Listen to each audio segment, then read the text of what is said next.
Good morning 9 class. हम लोग start कर रहे हैं लेक्चर नंबर 5 और लेक्चर नंबर 5 में आपने काफ़ी चीज़ें डिस्कस करनी है। ये चीज़ें डिस्क्रिप्टिव फॉर्म में है, तो इस टॉपिक में लर्निंग ज़्यादा है, समझने वाला मटेरियल बहुत कम है। जैसे इसमें आपको डिफरेंट मेटल्स के यूजेस बताए हुए हैं, तो वो यूजेस वाली जो चीज़ें होती हैं ये ऐसी हैं कि आपको याद करनी पड़ेंगी। ठीक है, तो हम लोग स्टार्ट कर रहे हैं पेज नंबर 144 पे। आप लोग पेज नंबर 144 ओपन करें। इसमें यूजेस में आपको समझा रही हूँ, साथ साथ उनको देखते जाएं। यूजेस जो है बहुत इंपॉर्टेंट है, शॉर्ट क्वेश्चन में आपको किसी भी मेटल का यूज आ सकता है। सबसे पहले हम स्टार्ट करें यूजेस ऑफ सोडियम से। तो सोडियम मेटल के बारे में आपको पता है कि ग्रुप 1 की मेटल है और इसके बहुत से यूज में सबसे कॉमन अगर देखें तो ये सोडियम क्लोराइड सॉल्ट बनाने में भी यूज हो रही है। उससे आपको याद हो जाएगा कि सोडियम क्या है। तो सोडियम मेटल जो है ये अलॉय, एक बहुत स्पेसिफिक अलॉय बनाने में यूज होती है। अलॉय के बारे में आपको याद होगा, जब हम दो या दो से ज्यादा मेटल्स की डिफरेंट रेशियो में उन्हें मिक्स कर दें तो बहुत एक स्टेबल सा कंपाउंड बना देती है, कंपोनेंट बनाने से हम अलॉय कहते हैं। सोडियम पोटेशियम अलॉय जो है, जब सोडियम को पोटेशियम से मिक्स कर दिया जाए तो एक अलॉय बनता है और वो अलॉय जो है न्यूक्लियर रिएक्टर्स में एज अ कूलेंट यूज होता है। न्यूक्लियर रिएक्टर्स में कूलेंट क्यों? क्योंकि न्यूक्लियर रिएक्टर्स में ऐसे रिएक्शंस हो रहे हैं कि वहां का टेम्परेचर बहुत हाई हो जाता है। तो न्यूक्लियर रिएक्टर्स में टेम्परेचर को लो करने के लिए वहां पर कूलेंट एजेंट की चाहिए जरूरत होती है। कूलेंट एजेंट्स वो एजेंट्स हैं कि वो केमिकल कंपाउंड्स होते हैं जो कूलिंग का काम करते हैं। तो सोडियम और potassium as a coolant work करते हैं इन न्यूक्लियर रिएक्टर्स। सेकंड पे लिखा हुआ है कि हमारे पास सोडियम के वेपर लैंप्स हैं। सोडियम वेपर लैंप्स जो हैं उनमें येलो लाइट प्रोड्यूस करने के लिए सोडियम को यूज किया जाता है। तो सोडियम वेपर लैंप इसलिए कह रहे हैं क्योंकि सोडियम जो है येलो फ्लेम से बर्न होता है, तो वहां पे सोडियम को यूज किया जा रहा है। थर्ड यूज इसका क्या है कि ये एज रिड्यूसिंग एजेंट्स भी यूज होते हैं। रिड्यूसिंग एजेंट्स क्या होते हैं? रिड्यूसिंग एजेंट्स वो सब्सटेंसेज होते हैं जो दूसरों को रिड्यूस करते हैं और खुद ऑक्सीडाइज हो जाते हैं। तो ये रिड्यूसिंग एजेंट के तौर पे काम करता है for the extraction of metals like titanium. T I वहां पे लिखा हुआ है, आपने याद रखना है कि उसकी एक्सट्रैक्शन के लिए काम कर रहा है। एक्सट्रैक्शन का मतलब क्या है? जब हम जमीन से मेटल्स वगैरह निकालते हैं, वो चीजें जो जमीन के नीचे से निकल रही हैं तो वो प्योर फॉर्म में नहीं आती, उनके साथ बहुत सारी और चीजें मिक्स हुई हुई एक चीज निकल रही होती है। फिर उसमें से हर चीज कंपोनेंट को एक्सट्रैक्ट करना पड़ता है, उसमें से अलग करना पड़ता है। तो सोडियम जो है ये रिड्यूसिंग एजेंट के तौर पे काम करता है और बहुत सी मेटल्स की एक्सट्रैक्शन में यूज होता है, लाइक टाइटेनियम। नेक्स्ट है आपके पास मैग्नीशियम। मैग्नीशियम के भी यूजेस बताए हुए हैं। मैग्नीशियम के बारे में आपको बताती चलूं, ये एक एल्कलाइन अर्थ मेटल है और ये ग्रुप 2 में प्रेजेंट होती है। तो मैग्नीशियम जो है ये फ्लैश लाइट बल्ब में यूज होती है और फायरवर्क्स में। फायरवर्क्स तो अब कॉमनली हर बंदा ही से वाकिफ होगा, न्यू ईयर नाइट पे और हर स्पेसिफिक ओकेजन पे अक्सर फायरवर्क्स किए जाते हैं। तो फायरवर्क में वो जो लाइट्स डिफरेंट डिफरेंट नजर आ रही होती है उनमें एक जो है मैग्नीशियम की वजह से भी होती है। उसके बाद मैग्नीशियम जो है ये लाइट अलॉयज बनाने में यूज होता है। लाइट अलॉयज का मतलब क्या है कि जिनका वेट कम होता है। मैग्नीशियम को अगर किसी अलॉय बनाने में हम यूज करें तो इसके वेट को लाइट बना देता है। ठीक है, नेक्स्ट इसका यूज है कि मैग्नीशियम रिबन के बारे में बताया है। मैग्नीशियम मेटल जो है ये लॉन्ग रिबन की फॉर्म में भी प्रेजेंट होती है और इसका जो रिबन है ये थर्माइट प्रोसेस में यूज होता है to ignite aluminium powder. Aluminium एक और मेटल है, इग्नाइट का मतलब होता है जलाना, बर्निंग। ठीक है, तो ये थर्माइट आपने इतना याद रखना है। मैग्नीशियम रिबन जो है ये एल्यूमिनियम के इग्निशन में रोल प्ले करते हैं, एल्यूमिनियम की बर्निंग में। अब हम डायरेक्ट कुछ चीजों को हम डायरेक्टली बर्न नहीं ना कर सकते, तो उनके इग्निशन के लिए हमारे पास डिफरेंट प्रोसेसेस हैं, लाइक थर्माइट प्रोसेस। उसके बाद लास्ट पर है ये एनोड की कोरोजन को प्रिवेंट करते हैं। प्रिवेंट करने का मतलब होता है रोकना, और कोरोजन का मतलब है जैसे मेटल्स को जंग लग जाता है ना, वो खराब हो जाती हैं, उसे कहते हैं कोरोजन। तो मेटल्स की कोरोजन को प्रिवेंट करने का काम भी कौन करता है? मैग्नीशियम। मैग्नीशियम को अगर हम एनोड्स के साथ यूज करेंगे तो ये उनको कोरोड नहीं होने देगी। ये दो मेटल्स के यूजेस हो गए, एक मेटल थी एल्कली मेटल, दूसरी थी alkaline earth metal. Third number है कैल्शियम का। कैल्शियम भी एक अल्कलाइन अर्थ मेटल है, ग्रुप 2 का मेंबर है और ये यूज होती है to remove sulphur from petroleum product. Petroleum products में भी आप देखें तो सारी की सारी जो पेट्रोलियम प्रोडक्ट्स हैं वो जमीन से निकाल दी जाती हैं। ठीक है, कहते हैं ना मादनियात जमीन से निकाली जाती हैं, तो सारी की सारी पेट्रोलियम प्रोडक्ट जमीन से निकाली जाती हैं। लेकिन वो ऐसा ये नहीं कि जमीन से पेट्रोल की फॉर्म में वो निकल आया, केरोसिन ऑयल निकल आया। देखो ये सारी की सारी क्रूड फॉर्म में निकलती हैं। क्रूड फॉर्म में निकलने का मतलब मिक्सचर होता है, काफी चीजें आपस में मिक्स हुई हुई होती हैं। तो उस पेट्रोलियम प्रोडक्ट्स में से स्पेसिफिकली सल्फर की इम्प्योरिटी को रिमूव करने के लिए कैल्शियम यूज होता है। और इसके बाद ये भी रिड्यूसिंग एजेंट के तौर पर यूज हो सकता है to produce chromium, uranium and zirconium. ये लास्ट में 3 सिंबल लिखे हुए हैं, तो ये आपने याद रखने हैं। अब आपके पास सोडियम में याद रखना है और कैल्शियम में याद रखना है, ये दोनों जो है रिड्यूसिंग एजेंट के तौर पे यूज हो रहे हैं, लेकिन डिफरेंट मेटल्स की एक्सट्रैक्शन के लिए। सोडियम जो है वो टाइटेनियम के लिए है और कैल्शियम जो है वो नेक्स्ट 3 मेटल्स के नेम दिए हुए हैं, आपने याद कर लेना है ऑब्जेक्टिव पॉइंट ऑफ व्यू से। नेक्स्ट है आपके पास इनर्टनेस ऑफ नोबल गैसेस। आप नोबल गैसेस के इनर्टनेस से तो हर बंदा ही वाकिफ है।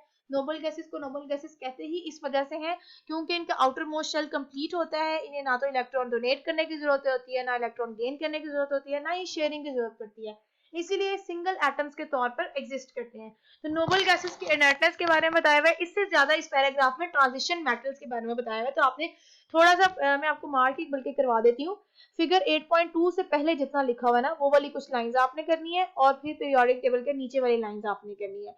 वहां पे आपको बताया हुआ है कि जो ट्रांजिशन मेटल्स हैं वो उनका डी ऑर्बिटल जो है वो फिलिंग प्रोसेस में होता है। उन्हें ट्रांजिशन मेटल्स क्यों कहते हैं? क्योंकि वो ट्रांजिशन स्टेट में होती हैं, उनका जो डी ऑर्बिटल है वो कम्प्लीटली फिल्ड नहीं होता, वो in the process of filling होता है, इसलिए वो डिफरेंट स्टेट्स में एग्जिस्ट कर सकती हैं, वो different forms of valency show करती हैं वेरिएबल वैलेंसी की तरह से। तो ट्रांजिशन मेटल्स के बारे में बताया हुआ है। उसके बाद नीचे आए तो आपका मेन टॉपिक आ रहा है यूजेस ऑफ सल्फर के बारे में। सल्फर एक मेटल है, आपको याद होगा इसका सिंबल जो होता है Ag है। सिल्वर के बारे में आपको क्या बताया हुआ है? वैसे कुछ प्रॉपर्टीज आप सबको पता हो, सिल्वर की ज्वेलरी और चीजें आप सब नहीं देखी होंगी। तो सिल्वर जो है एक व्हाइट लस्ट्रस मेटल है, लस्ट्रस का मतलब है शाइनी, व्हाइट है और शाइनी मेटल है, एंड इट इज, अभी अगर मेटल है तो excellent conductor of heat and electricity है, ठीक है। उसके साथ साथ बताया, देखो अब आप सोचो कि सिल्वर जो ज्वेलरी बनाने में यूज हो रहा है, ज्वेलरी बनाने के लिए चीजों को मोल्ड करना पड़ता है, डिजाइन बनाने पड़ते हैं, बहुत डेलिकेट डिजाइन भी होते हैं। तो अगर इसके डिजाइन बन रहे हैं उसकी रीजन ये है कि ये बहुत ज्यादा डक्टाइल और मेलिएबल है। कोई मेटल जितनी ज्यादा मेलिएबल और डक्टाइल होती है उसकी बेंडिंग, उसकी कन्वर्जन इनटू डिफरेंट शेप्स जो होती है वो बहुत आसान हो जाती है। उसके साथ साथ क्या है कि इसकी जो पॉलिश सरफेस होती है, जो सिल्वर पॉलिश सिल्वर होता है वो बहुत गुड रिफ्लेक्टर होता है। अगर आपने सिल्वर की ज्वेलरी देखी हो तो बहुत शाइन कर रही है, तो उसमें लाइट पड़े तो काफी रिफ्लेक्शन जो होती हैं। मेटल्स जो प्रेशियस होती हैं वो उतनी ही ज्यादा गुड रिफ्लेक्टर्स भी होती हैं, ठीक है।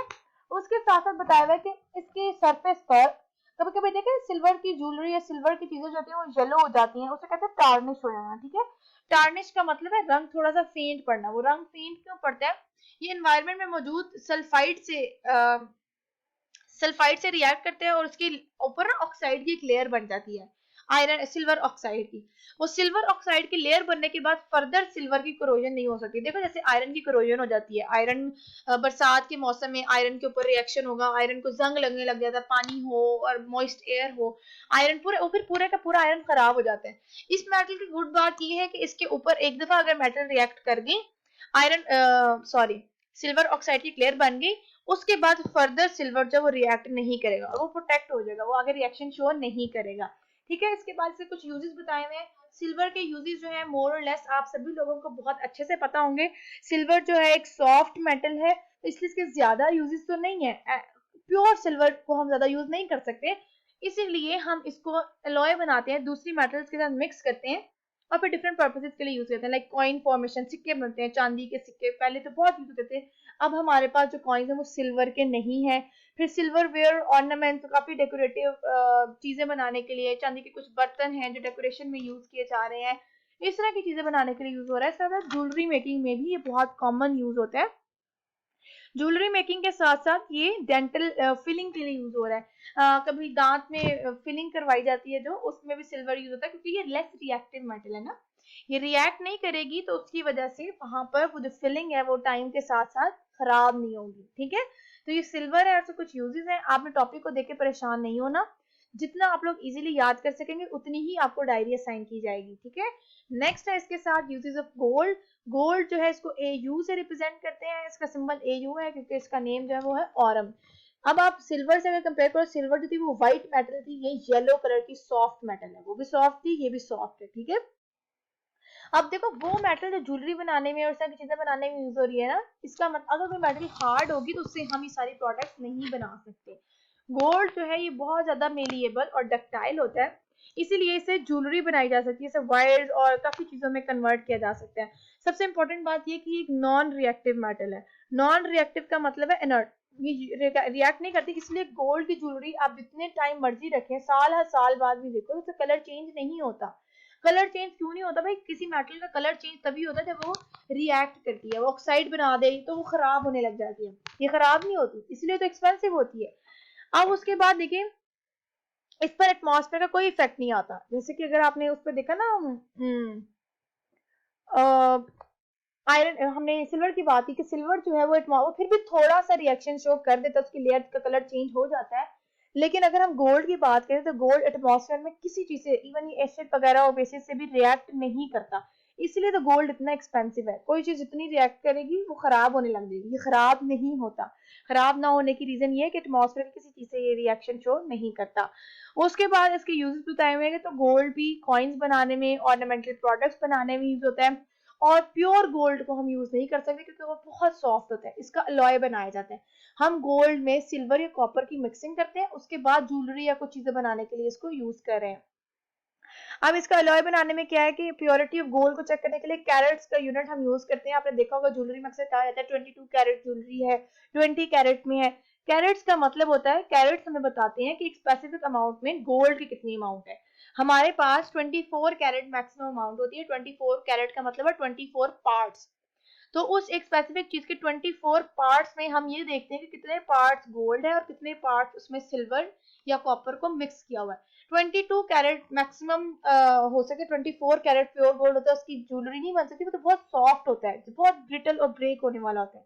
तो 22 कैरेट का मतलब ये कि उसमें 22 पार्ट्स गोल्ड है और बाकी का 2 पार्ट जो है उसका अलॉय बनाया गया है सिल्वर या कॉपर के साथ।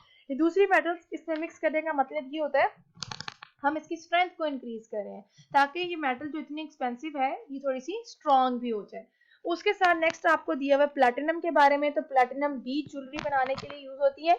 प्लैटिनम की कुछ यूनिक कैरेक्टरिस्टिक्स हैं जो इसको बाकी मेटल से डिफरेंट करती हैं और इसको एक्सपेंसिव भी बनाती हैं। ये टार्निश नहीं होती, प्लैटिनम की ज्वेलरी भी, जिसे कहते हैं ज्वेलरी काली पड़ जाना या उसका कलर चेंज हो गया, इसकी ज्वेलरी भी खराब नहीं होती क्योंकि ये टार्निश नहीं होती, ये रिएक्शन शो नहीं करती। इसके साथ ये बहुत स्ट्रॉन्ग और फ्लेक्सिबल मेटल है।